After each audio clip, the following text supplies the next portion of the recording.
వేదికను అలంకరించినటువంటి పెద్దలు,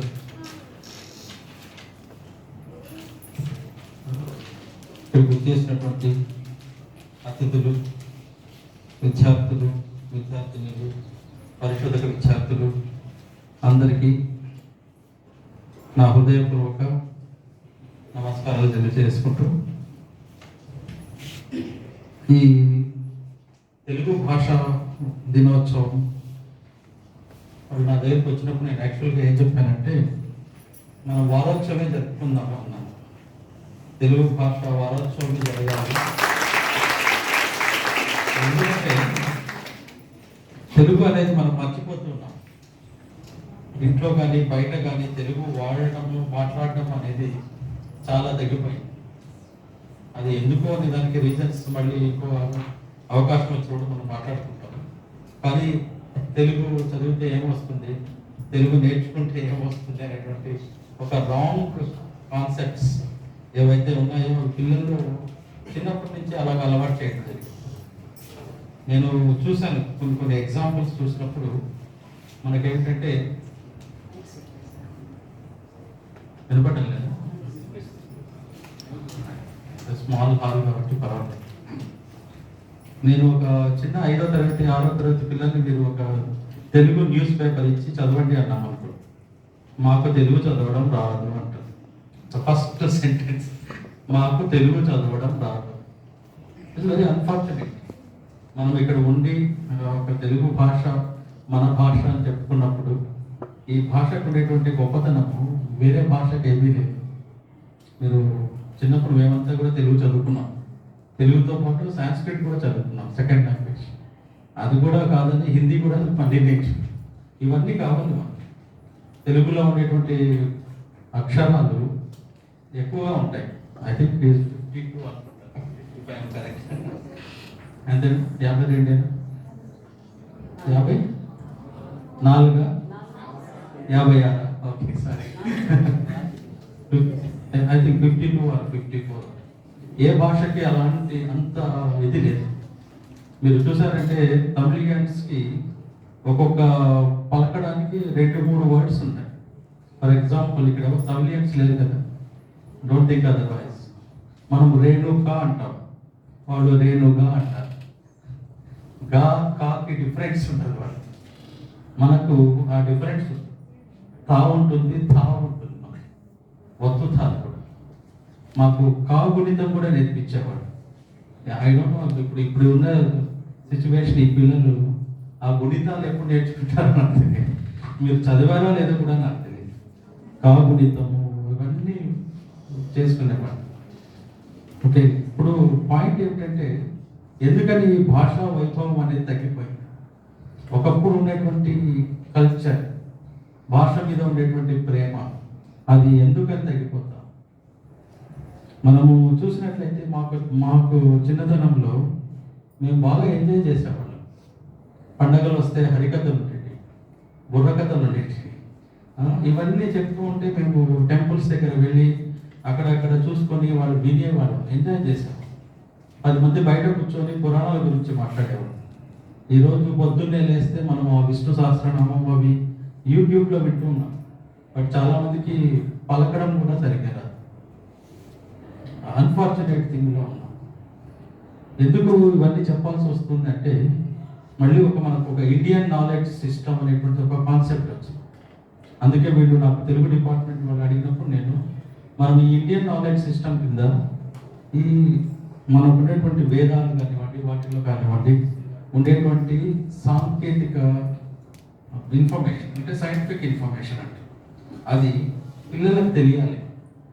అందుకే ఈరోజు ఒక వక్త గారు వచ్చున్నారు మనకి. వీళ్ళంతా గొప్పవాళ్ళు. నేను వాళ్ళ ముందు తెలుగు మాట్లాడితే అంత బాగుండదేమో, but still I can speak little bit of that. ఎందుకంటే భాష మీద మనకి గౌరవం ఉండాలి, నేర్చుకోవాలి అనేటువంటి అభిలాష కూడా ఉండాలి. తెలుగు ఏం చేస్తుంది అనేది పక్కన పెడితే, తెలుగు భాష అనేది మనకి ఒక రకమైనటువంటి కమ్యూనికేషన్ ఛానల్. కానీ అన్ఫార్చునేట్లీ ఏంటి, మీరు ఒక 2 మలయాళీస్ కలిసారనుకోండి, మలయాళంలో మాట్లాడుకుంటారు. 2 తమిళియన్స్ కలిస్తే తమిళ్లో మాట్లాడతారు. అన్ఫార్చునేట్గా ఇద్దరు తెలుగు వాళ్ళు కలిస్తే తెలుగులో ఎప్పుడు మాట్లాడారు, ఇంగ్లీష్లో మాట్లాడారు. ఇది ఎందుకు మనకు అలా వస్తుంది ఆ కల్చర్? తెలుగు మాట్లాడడం అనేది అంత తక్కువ ఏం కాదు కదా. మన భాష మీద మనకు ఉండేటువంటి గౌరవం మనకు ఉంటుంది. మీరు బయటికి పోయినప్పుడు ఏదో హిందీ లాంగ్వేజ్లోనూ, ఢిల్లీలో పోయినప్పుడు వేరే వాడికి తెలుగు రాకపోతే మనం హిందీలో మాట్లాడవచ్చు, వేరే లాంగ్వేజ్లో మాట్లాడవచ్చు. మనం తెలిసిన వాడు ఉన్నప్పుడే మాట్లాడకుండా మాట్లాడలేని పరిస్థితిలో మనం ఎందుకుంటున్నాం, అదొక్కసారి చూసుకోవాలి. చిన్నప్పుడు మాకంతా ఉండేటువంటి అడ్వాంటేజ్ ఇప్పుడు మీకు లేదేమో అని నాకు అనిపిస్తుంది. మేము పెద్దపాల శిక్షణ దగ్గర నుంచి, వేమన శతకాల దగ్గర నుంచి అన్నీ చదివాం. ఎంజాయ్ సుమతి శతకం దగ్గర నుంచి ఇవన్నీ కూడా మాకు చిన్నప్పటి నుంచి నేర్పించారు. ఇప్పటికీ కొన్ని పద్యాలు మాకు గుర్తున్నాయి అవన్నీ. బట్ ఈ జనరేషన్ వాళ్ళు అవి వదిలేస్తారు. నేను ఒక చిన్న ఎగ్జాంపుల్ చెప్తుంటాను ఎప్పుడు కూడా. స్టూడెంట్స్ అనేవాడు పుస్తకాలతో మాట్లాడాలి అంటే ఏంటి? పుస్తకాలతో మాట్లాడడం అంటే ఏంటి? You have two hours the book. మీరు మాట్లాడుతూ దాన్ని చదువుకోవాలి. Communication with the text book, communicate with your pen. రాసేటప్పుడు మాట్లాడుతూ రాయండి, చదివేటప్పుడు మాట్లాడుతూ రాయండి, మీకు ఆ సబ్జెక్ట్ వస్తుంది. కమ్యూనికేషన్ అన్నమాట. ఈ రోజుల్లో పుస్తకాలు చదివేవాళ్ళు చాలా తక్కువ అయిపోయాయి. ఒకప్పుడు ఉండేటువంటి క్రేజ్ నవలల్స్ ఉండేది. ఎద్దరపూడి సులోచనారాణి కానీ, ఎండమూరి వీరేంద్రనాథ్ కానీ, వీళ్ళంతా రాస్తూ ఉంటే చాలా చాలా క్రేజీగా చదివేవాళ్ళు. కొన్ని ఆంధ్ర భూమిలోనే దేంట్లోనూ కాశ్మీర వచ్చేది ఎండమూరి వీరేంద్ర. ఆ రోజుల్లో ఇష్యూ ఎప్పుడు వస్తుందని వెయిట్ చేసేవాడు.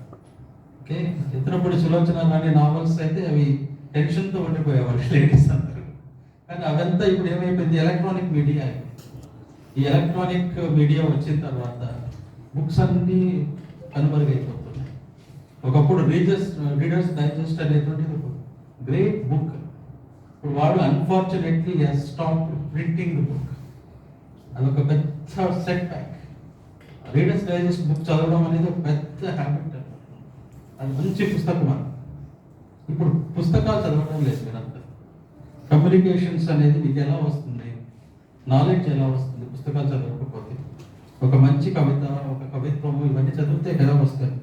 అవి ఏమి చదవకుండా మీరు ఊరికే మనము నాలెడ్జ్ సాహిత్యము అంటే బాగుండదు. నేను ఒక చిన్న తెలుగు వాళ్ళ గురించి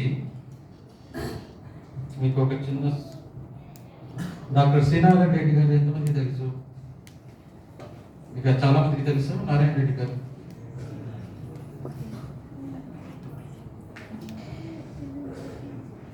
ఎక్కడ ఒక చిన్న వీడియో ఒకటి కాపీ చేశాను.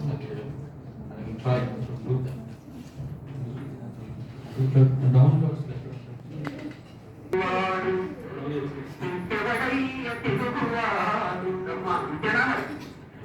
మంచి మనసురైన బాలలిచ్చేవాడు, కనిపేవాడు, ఇక్కడేందంటే కప్ట తీర్చేవాడు, చిక్కుల దూరని వాడు, కింటాన పట్టినాడు. ఎవడయ్య ఎవడువాడు, ఇంకెవడయ్య తెలుగువాడు. ఇంకా వినండి. పంచకట్టుటలో ప్రపంచాన మునగాడు, కటువా తిరిగే గడపదాడనివాడు. పంచకట్టుటలో ప్రపంచాన మునగాడు, కటువా తిరిగే గడపదాడనివాడు. పంచపక్ష్యాలు తమ కష్టాన వడ్డింప గోంగూర కోసమై గుటకలేసేవాడు. ఎవడయ్య ఎవడువాడు, ఇంకెవడయ్య తెలుగువాడు, ఇంకెవడయ్య తెలుగువాడు.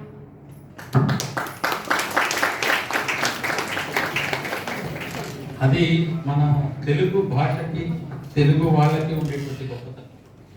ఈరోజు unfortunately we are missing this information. ఇంకోటి ఏమిటంటే, ఈ భాషా దినోత్సవం జరుపుకునే రోజు రేపు మనము గిడుగు వారి గురించి, రామపతి గురించి మాట్లాడతాము. ఇప్పుడు ప్రస్తుతానికి ఏమిటంటే, ఇండియన్ నాలెడ్జ్ సిస్టమ్ కింద మనము ఈ కాన్సెప్ట్ ఎందుకు కావాల్సి వచ్చింది అనేది దాని మీద నేను ఒక 2 నిమిషాలు మాట్లాడతాను. ఎందుకంటే ఇక్కడ వక్తలు వాళ్ళ ఎక్స్పర్ట్స్ ఉన్నారు. ఇక్కడ భద్ర సాయి కుమార్ రెడ్డి గారు అండ్ వినోద్ కుమార్ గారు, వీళ్ళంతా. బట్ మనం హిందూ వేదాలు అవన్నీ చూసినప్పుడు మీకు కనిపించేటువంటి సైంటిఫిక్ ఎండ్యూవర్స్ మనం అనుకుంటూ ఉంటాం. ఫర్ ఎగ్జాంపుల్ మీరు చూడండి, అర్థవేద అనేది ఒకటి ఉంటుంది. Arthaveda is dealing with statecraft. Ayurveda is concerns medicine and health. Dhanurveda discusses military sciences, and Gandharva Veda unfolds music and arts, and Satyavata Veda explains architecture. ఇవన్నీ మనకు ఒకసారి పురాణాల్లో ఉండేటువంటి, హిందూ పురాణాలే కాదు, మీరు ఖురాన్ చూసారంటే కూడా ఖురాన్లో కూడా 1-2 చోట్ల వాటర్ నుంచి లైఫ్ వస్తుంది అనేటువంటి కాన్సెప్ట్ చెప్తున్నారు. అలాగే బైబిల్లో కూడా. సో ఇలాగా పురాణ గ్రంథాల్లో అంతా కూడా మనకు ఈ యొక్క నాలెడ్జ్, సైంటిఫిక్ నాలెడ్జ్, ఆ వేదాల్లో ఉండేటువంటిది, పురాణాల్లో ఉండేటువంటి ఈ సైంటిఫిక్ నాలెడ్జ్ని బయటికి తీసుకొచ్చి మనం ఇండియన్ నాలెడ్జ్ సిస్టమ్ ద్వారా ప్రజలకి అందించాలి అనేటువంటి ఒక సంకల్పంతో ఈరోజు నేను వాళ్ళకి ఆ కాన్సెప్ట్ పెట్టండి అని చెప్పాను. ఒక లెక్చర్ ఆన్ ఇండియన్ నాలెడ్జ్ సిస్టంలో ఈ వేదాస్లో ఉండేటువంటి సైన్స్ గురించి కావాలి. మీరు చూసింటారు సినిమాల్లో, లేటెస్ట్ మూవీ కూడా చూసింటారు, కల్కి కూడా. బ్రహ్మాస్త్రాలు, మిసైల్ టెక్నాలజీస్ అవన్నీ వాడారు కదా. అర్జునుడు, కృష్ణుడు, కర్ణుడు వీళ్ళంతా ఏం చేశారు? ధనుర్బాణాలతో యుద్ధం చేసినప్పుడు వాళ్ళు వాడినటువంటి టెక్నాలజీ. మీరు ఒకప్పుడు పాత కోటలకు వెళ్తూ ఉంటారు, అక్కడ ఉండేటువంటి రాక్స్ చూసారంటే వాటి బైండింగ్ ఎలా చేస్తారు అనేది ఇప్పటికీ మనకు అర్థం కాదు. అవి కొన్ని వేల సంవత్సరాల నుండి ఫిరంగులతో పేర్చినా కూడా నిలిచినటువంటి రాతి కట్టడాలు మన బిల్డింగ్స్ చూస్తున్నాం. ఈరోజు కడితే నెక్స్ట్ మంత్కి ఎక్కడో చోట క్రాక్ వచ్చింది, ఎక్కడో చోట లీక్ వచ్చింది. ఆ రోజుల్లో ఆ టెక్నాలజీ ఎలా వాడారు? ఇవన్నీ మనకు తెలియనటువంటి విషయాలు మనకు సాంప్రదాయంలో, మనకున్న వేదాస్లో చాలా ఉన్నాయి. మీరు ఒక తెలుగు మహాభారతం దగ్గర నుంచి చూసారంటే రకరకాల గ్రంథాలు. వాళ్ళు ముగ్గురు ఉంటారు, కవిత్రయం. ఎవరు ఆ ముగ్గురు? ఎవరైనా ఇలా ప్రకట వీళ్ళంతా ఉంటారు కదా. వీళ్ళంతా మహాభారతాన్ని పూర్తి చేసిన వాడు కదా. అటువంటి గ్రంథాన్ని మహాభారతము, భాగవతము, వటెవర్ అదర్ భాషల్లో ఉండేటువంటి ఖురాన్ అవ్వనివ్వండి, మీరు బైబిల్ అవ్వనివ్వండి, ఇవన్నీ ఎంతమంది మనం చదువుతున్నాం? ఒక తెలుగు పుస్తకాన్ని కనీసం వారంలో ఒక్క రోజున్నా ఎవరన్నా మనం ఒక పుస్తకం చదువుతున్నామా? ఒక పత్రిక చదువుతున్నామా? తెలుగు పేపర్ చదువుతున్నామా? వెకాబులరీ ఎలా వస్తుంది? మేము చిన్నప్పుడంతా మమ్మల్ని హిందూ పేపర్ చదువుకున్నాం, ఎందుకంటే ఇంగ్లీష్ వెకాబులరీ వస్తుంది. ఈ వెకాబులరీ రావాలి, కమ్యూనికేషన్ స్కిల్స్ రావాలి, భాష మీద మనకు ఉన్నటువంటి పట్టు తెలియాలి. ఇవన్నీ కావాలి అంటే మనం కొంత కష్టపడాలి. ఊరికే దేశ భాషలందు తెలుగు లేస్తాను ఈరోజు ఒకసారి అనుకొని నెక్స్ట్ ఇయర్ మళ్ళీ కలిసాం అనుకోండి, ఈ 364 డేస్లో ఏం ప్రోగ్రెస్ ఉండదు. ఓన్లీ ఆ రోజు మాత్రమే తెలుగు భాష గుర్తుకొస్తుంది, తెలుగు భాష దినోత్సవం గుర్తుకొస్తుంది, గిడుగు రామూర్తి గారు గుర్తుకొస్తుంది. వీళ్ళంతా ఈ సమకాలీన భాషలో మనకి వాడుక భాషలోకి తెచ్చినటువంటి వాళ్ళు. ఒక సింపుల్ ఇది ఉంటుంది, జననీ జన్మభూమి స్వర్గాదపి గరీయసి అంటారు. అది చాలా మందికి అర్థం కాదు. అదే దేశం అంటే మట్టి కాదు, ఈ దేశం అంటే మనుషులు అయ్యారు. Same, almost same meaning, but second one will go straight to the people. అది వాడుక భాష. అలాగా గ్రంథాన్ని తీసుకొచ్చి వాడుక భాషలోకి తెచ్చినటువంటి గొప్ప గొప్ప వాళ్ళు. కందుకూరి వీరేష్ లింగం పంతులు కానివ్వండి, శ్రీశ్రీ గారు కానివ్వండి, మన గిడుగు రామూర్తి గారు కానివ్వండి, ఇలాంటి వాళ్ళ యొక్క కృషిని, వాళ్ళు చేసినటువంటి త్యాగాన్ని మనం ఈరోజు స్మరించుకుంటూ రేపు వారి బర్త్డే సందర్భంగా మళ్ళీ మనం ఇంకోసారి ఈ ఫంక్షన్ జరుపుకుంటాం.